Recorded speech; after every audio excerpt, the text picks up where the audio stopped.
Zeeuws Waterschap concentreert zich op klimaatverandering. Het is dinsdag 24 september. Dit is Zeeland Nu. Coalitie presenteert eindelijk beleid. 5e verdachte in Nijmegen aangehouden.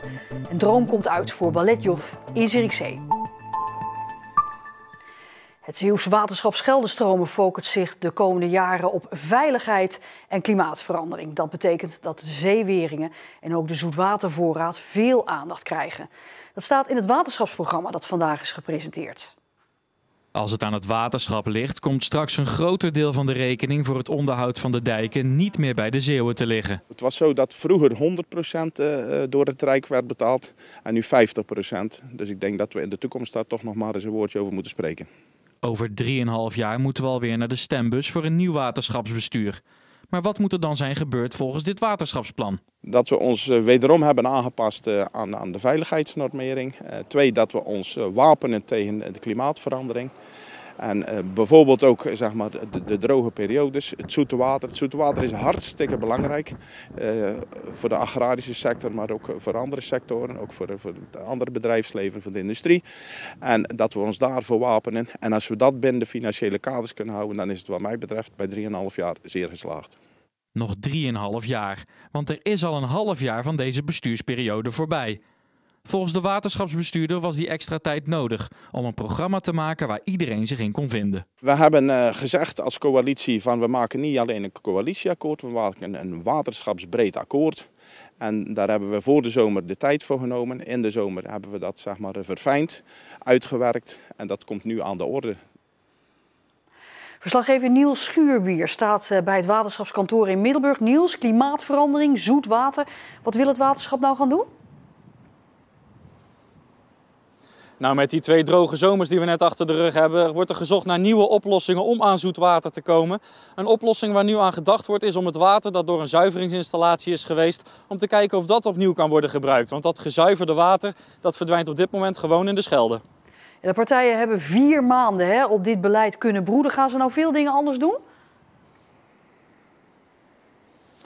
Ja, er zijn wat nuanceverschillen, zoals bijvoorbeeld die aanpak van klimaatverandering. Maar ze blijven ook veel hetzelfde doen. Ze blijven hun wegen onderhouden. Ze blijven het onderhoud doen aan de dijken. En daarvan zegt het waterschapsbestuur ook, die thema's waren belangrijk en die blijven belangrijk. In dat opzicht kun je het waterschap het beste vergelijken met een varend schip. En dat schip gooit niet ineens het roer om.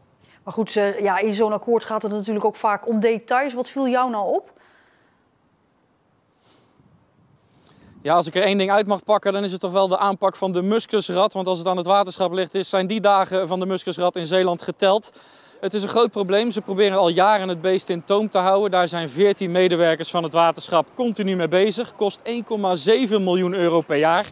En in dit waterschapsprogramma staat dat als het aan het waterschap ligt, dat dan dit beestje echt voor goed moet gaan verdwijnen. Maar dat dat makkelijker gezegd is dan gedaan, ja, dat beseffen ze ook maar al te goed. Niels Schuurbeers, dankjewel.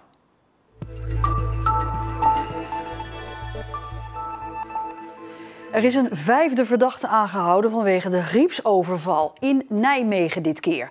De politie heeft daar vanochtend een 22-jarige man aangehouden. Ook hij zou betrokken zijn bij de woningoverval in mei na festival Grieps in Grijpskerken. Het ging toen om de overval op de dagopbrengst, zo'n €500.000. Het huis van de Nijmegenaar is vanochtend onderzocht, waarna hij voor verder onderzoek naar het politiecellencomplex in Middelburg is overgebracht. Eerder hield de politie al 2 mannen en 2 vrouwen aan uit Vlissingen en Goes. De vrouwen zijn inmiddels naar huis gestuurd, maar blijven nog wel verdacht. Gehandicapten kunnen zichzelf bij calamiteiten in de Westerschelde-tunnel moeilijk in veiligheid brengen. Dat schrijft de werkgroep Gehandicapten Walcheren in een brief aan de provincie. In de tunnel zouden bijvoorbeeld te veel op- en afstapjes zijn voor gehandicapten. Aanleiding voor de brief is de nacht van de tunnel in augustus. Rolstoelgebruikers waren toen niet welkom bij de rondleidingen, omdat het te druk zou zijn. De werkgroep hoopt dat bij een nieuwe ontruimingsoefening dat er aandacht is voor gehandicapten. Volgens de Westerschelde-tunnel zelf zijn er bij calamiteiten wel hulpmiddelen aanwezig, zoals rijplaten voor rolstoelers. De 3 verdachten van de overval op de regiobank in Goes in maart dit jaar blijven voorlopig vastzitten. Dat heeft de rechtbank in Middelburg besloten. De 3 zitten nu al een half jaar in voorarrest. Na de overval op de regiobank werden ze na een uur aangehouden in een auto in Steenbergen. 2 van hen worden ook verdacht van de overval op de Sperrip Express in Middelburg, ook in maart dit jaar. 17 december dan staat het trio opnieuw voor de rechter. Goes wordt steeds kleurrijker. In de Appelstraat maken kunstenaars deze week 2 grote muurschilderingen. Maar wat die schilderingen nou voorstellen?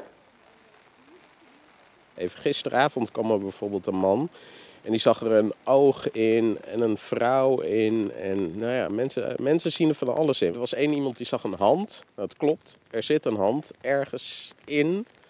En ja, ik denk dat die ook het meest zichtbaar gaat worden. Goesenaren zijn vertrouwd met kunstwerken op gevels. Er zijn nu 18 van deze kunstwerken in de stad. De kunstenaars zelf nemen zichzelf niet te serieus. Wanneer ben je tevreden met het eindresultaat? Als de verf op is. Nee, als het op de muur staat, ja, het moet gewoon strak zijn. De komende tijd worden nog 2 gevels omgetoverd tot kunstwerken. Het grote concert dat Danny Vera volgend jaar april in de AVAS in Amsterdam geeft, is al helemaal uitverkocht. In 4 dagen tijd zijn de 5500 kaarten allemaal de deur uitgegaan. Het optreden in de Amsterdamse concertlocatie 24 april wordt de grootste show tot nu toe voor de singer-songwriter uit Middelburg. Omdat Vera de laatste jaren met gemak theatershows uitverkoopt, kwam zijn management met het idee een concert te geven in een grotere zaal. En ook die is dus nu helemaal uitverkocht.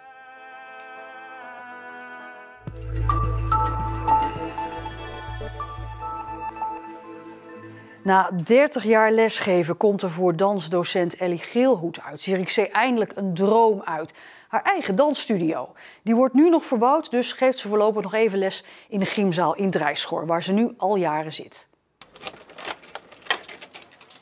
De gymzaal in Drijschor moet dansjuf Ellie Geelhoed delen met andere gebruikers. Voordat de lessen hier kunnen beginnen, staat het zweet al op haar voorhoofd. Ik sjouw mijn eigen een bult elke dag eigenlijk. En vooral met opzetten, weet je wel, het opruimen, dan heb je meestal wel leerlingen die allemaal gewoon helpen. En daar ben ik ook blij om, want aan het eind van de dag, weet je, heb je 6 uur gedanst, dan ben je ook wel er klaar mee.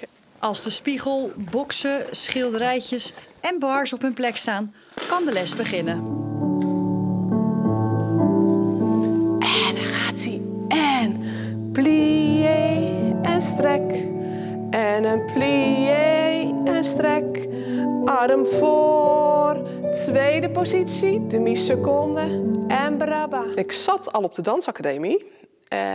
Net nog maar een paar maanden. En dat mijn vader zei, joh, er is niks voor meisjes op Drijschor. Kun jij niet wat doen? Want straks gaat iemand anders het doen als je je diploma hebt. Oh ja, ik zei, het is goed, pap. En toen ben ik begonnen. 6, 7, 8 en opzij en sluit en opzij en sluit. Derde keer en voor. En ik ben eigenlijk gewoon gelijk vanuit school vrijdagmiddag naar de gymzaal. En dan ging ik hier de eerste groep balletles geven. Alles wat ik net vers geleerd had, ja, ging hier de praktijk in. Ik droom al jaren van een eigen balletschool. En ja, die kans die kwam nu in Zierikzee. En ja, die vraag die kwam, El, wil je bij ons in het cultuurhuis? Ja, ik heb ja gezegd. En ja, nog geen spijt van. We zitten er nog niet, maar geen spijt van. Nou, tada! Hier zijn we in de nieuwe studio. Ja, helemaal te gek. Ik ben helemaal blij. En dat ik eindelijk een stekkie heb in Zierikzee. En ja, we zijn druk aan het verbouwen. Ja, de droom was een eigen balletstudio. En ja, dat gaat nu gewoon gebeuren. Ja, dus blijven dromen. En sluit keurig af.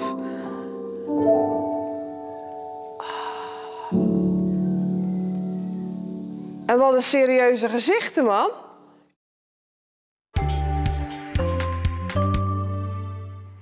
Een bewolkte dag vandaag. Vanaf het middaguur begon het echt te regenen.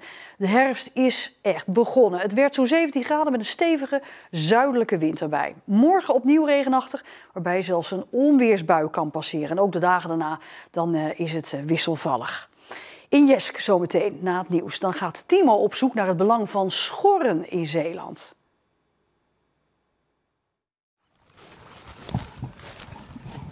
Hey. Ah, kijk. Beter.